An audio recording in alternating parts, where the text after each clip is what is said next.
Democracy Now!, democracynow.org, The War and Peace Report. I'm Amy Goodman. Today marks the International Day of World's Indigenous Peoples. First proclaimed by the United Nations 20 years ago, the day focuses on Indigenous peoples' alliances, honoring treaties and respecting cultures. Events in New York kick off this morning when more than 200 Native and non-Natives are set to arrive in New York after a two-week journey paddling in canoes down the Hudson River. They'll be met by Dutch Consul General Rob de Vos, representatives of Native nations, and many supporters before heading to the United Nations for a series of events. The canoers began their journey in Albany, the capital of New York, and paddled over 140 miles on a voyage to commemorate the first agreement between the early European Dutch settlers and the Haudenosaunee, the Iroquois Confederacy, known as the Two-Row Wampum Treaty. This is Chief Jake Edwards of the Onondaga Nation explaining its significance. In the Two-Row Wampum, it stated, all the teachings that we shared from the great law of peace, we shared with these newcomers to the forest. And so in doing so, we also told them to be respectful of all and only take from Mother Earth is what you need to survive. And so this agreement came about. And what the two-row represents is the Haudenosaunee people, Onkwehowe, in their canoe, traveling down the river of life alongside the newcomers in their vessel, their ship.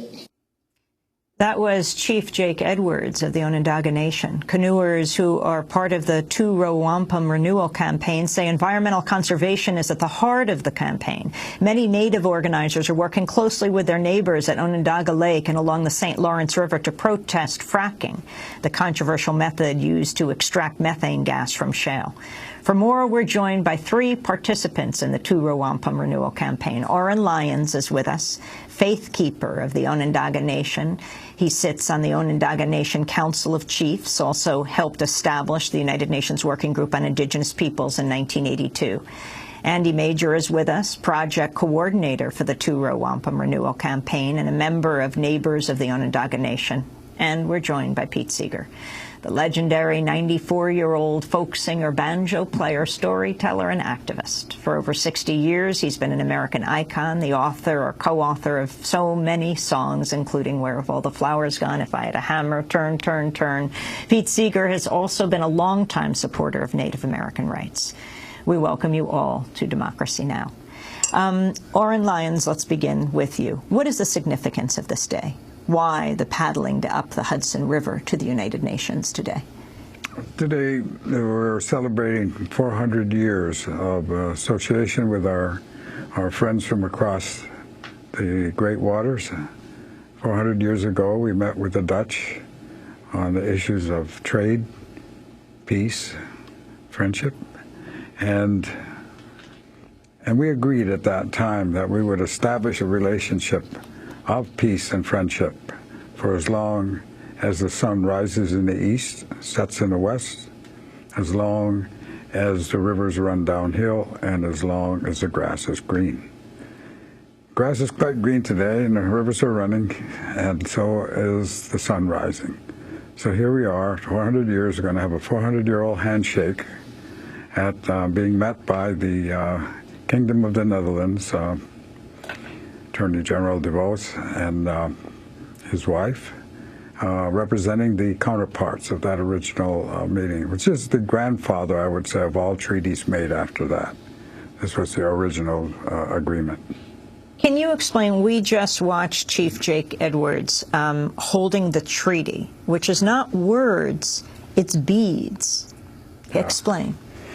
Wampum and the belts and the strings that we've used over these many centuries was at that time the political currency of the time. That's how things were agreed upon. That was our process, and over that past 300-400 years, it was used by everyone, all of the Spanish, whether it's English, whether it's French, the peace and friendship, and also what we call the covenant chain, to be polished again and again. The the depiction of the two vessels side by side going down the river of life in peace and friendship, tied together with the covenant chain of peace, 3 links: peace, friendship, and as long as the grass is green. So we're here celebrating the 400th anniversary of that. The past 400 years, of course, subject to all of the historic events of that time, and yet here we are, and yet the issue remains peace and friendship.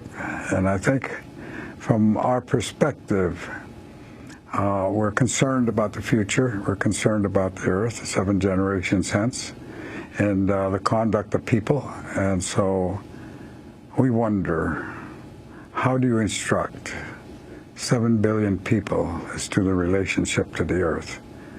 Because unless they understand that and relate the way they should be, future is pretty dim for the human species. Pete Seeger, as Oren Lyons is speaking, you're nodding your head yes. Why are you involved with the 2 Wampum campaign? I was fortunate to meet a man named Ray Fadden, who was a teacher on the Mohawk Reservation near the St. Lawrence River way back in 1950. And he taught me things. I was trying to run a little festival in the Adirondacks, and he came there with some of the students from his reservation. I remember asking him if he would teach me one of his songs. He said, "Pete, our songs are sacred to us, and you should not even try and sing them, except here's a Seneca canoe song. I'd be glad if you learned that." So for 65 years, I guess, I've been singing the Seneca canoe song if I'm ever asked about Native American culture. Can you sing it now? Kayo wajine, yo ho, hey, hey, yo ho, kayo wajine, kayo wajine, hey, kayo wajine, hey, yo ho, hey, hey, kayo wajine, kayo wajine, hey. And it keeps on going. You have said that we should look not across the ocean for role models. An extraordinary man, no one knows exactly how many hundreds of years ago, paddled out of Lake Ontario and went to a little village, the first village he came to, and said, "My name is Daganawida, but you can call me the peacemaker." Well, the local war chief says, "Get out of here. That's women's talk. I'm Atahayo, the war chief." So this young man went to another village, and there he met a man named Hiawatha, who was grieving for his wife and daughter who had died. Longfellow used his name, but Longfellow was actually telling a different story. But these 2 men now went from village to village to village and described a very interesting form of keeping the peace. These people, the 6 nations, the Senecas in the far west near Lake Ohio, the Onondaga is maybe 40 miles east, Cayuga is another 40 miles east, Lake Cayuga, that's where Cornell is. The Onondagas, where Chief Oren Lyons is from, and the Tuscaroras and the Mohawks, some of them as far east near Vermont. And they started fighting with each other. And the system that this man, Daganawida, proposed was that the women, who were the heads of the clans, they know whose baby is whose, they appoint men who will meet once a year, and they'll meet in a longhouse under a great tree of peace and the white roots of peace will go east and west and north and south, and the eagle in the top of the tree would look for danger from afar. But they would discuss, instead of fighting, what were the things that people disagreed on. I had an interesting rule. Nothing would be voted on unless it was slept on at least one night. Maybe that should be done more often. You don't vote on until you slept on it at least one night. And at one time, Daganawida predicts an eclipse. He says, tomorrow the afternoon the sky will darken itself as proof that we're speaking the truth. And it did darken itself. He must have watched exactly where the moon and the sun were rising and setting, and says they're going to touch each other. And finally, this extraordinary system of government took place. Daganawida stuck around. Nobody knows exactly how long, whether it was half a year or 2 years, but he stayed to make sure that this system was working. And then he got into his canoe and paddled north into Lake Ontario, and nobody ever saw him again. But isn't that interesting? I told the story more or less correctly, didn't I? More or less. More or less. Andy Major, this campaign that you have helped to organize, why are you involved as a non-native, and the significance of it, what you're focusing on? Well, the campaign is about social justice. It's about marking this 400th anniversary of the treaty that Oren talked about, and calling on our people, on the people of the United States, the people of New York State, the non-native people of the world, to look at how we've behaved, how we haven't honored this treaty, we haven't abided by it, we have knocked the Haudenosaunee people out of their boat, we have sought to steer their boat, we have tried to control their way of life in complete violation of this treaty.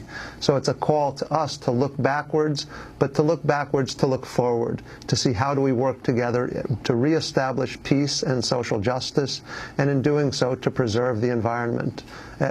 As Oren mentioned so eloquently, we're in a deep ecological crisis, and if we don't shift our ways, the future for all of us looks very bleak. Between Pete Seeger and Oren Lyons, you've got 177 years. You've seen a lot of history with the American government and Native Americans. Oren Lyons, this is how the Haudenosaunee reportedly replied to the initial Dutch treaty proposal. Quote, "You say you are our father and I am your son. We say we will not be like father and son, but like brothers. This wampum belt confirms our words. Neither of us will make compulsory laws or interfere in the internal affairs of the other. Neither of us will try to steer the other's vessel." Can you talk more about the treaty and what you think happened to it, whether it was honored over 400 years, and the significance of the belt?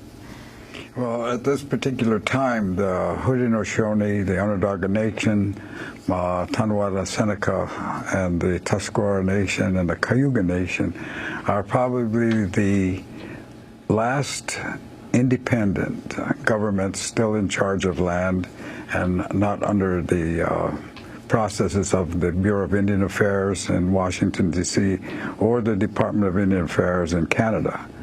We still raise our leaders, as we did before, by consensus and by agreement, and by, first of all, having the women choose the leaders.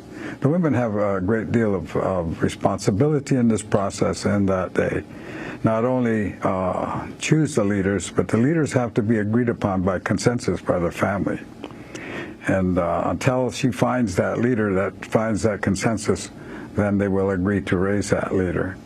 And then the Council of Chiefs will also have that right of consensus. If they don't agree, she has to go back again. And finally, it goes to the Council, the Grand Council itself. Six Nations will challenge that as well. So this leader is going to be vetted many, many times, and clearly he has to make a good choice.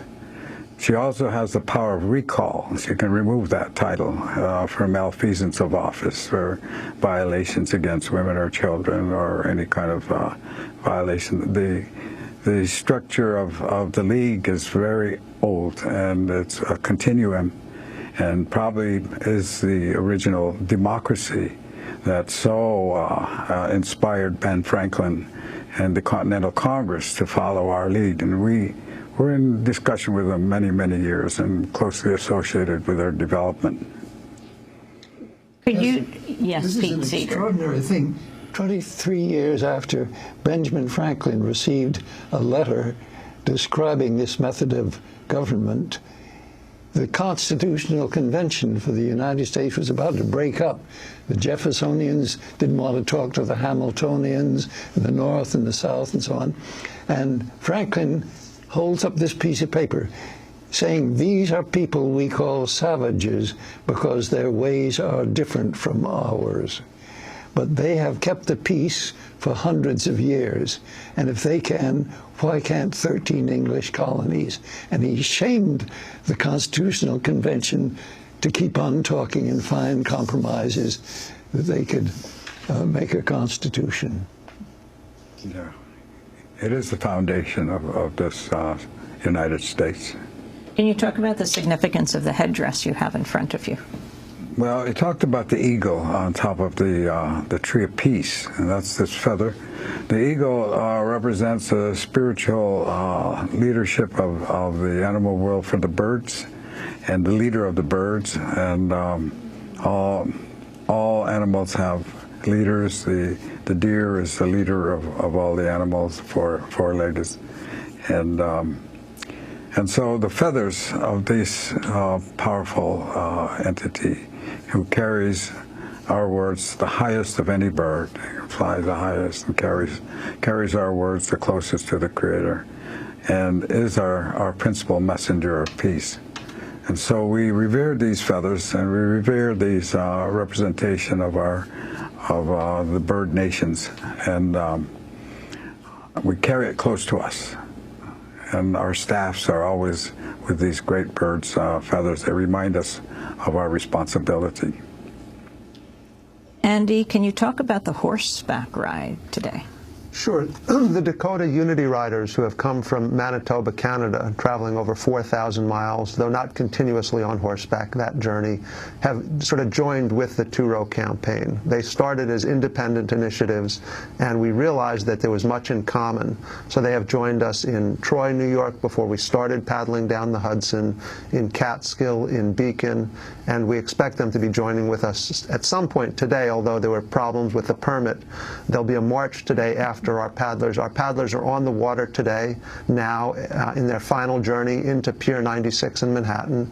They'll land there. We'll have a welcoming from the Dutch Consul General, from our congressman based in central New York, Dan Maffei, and others.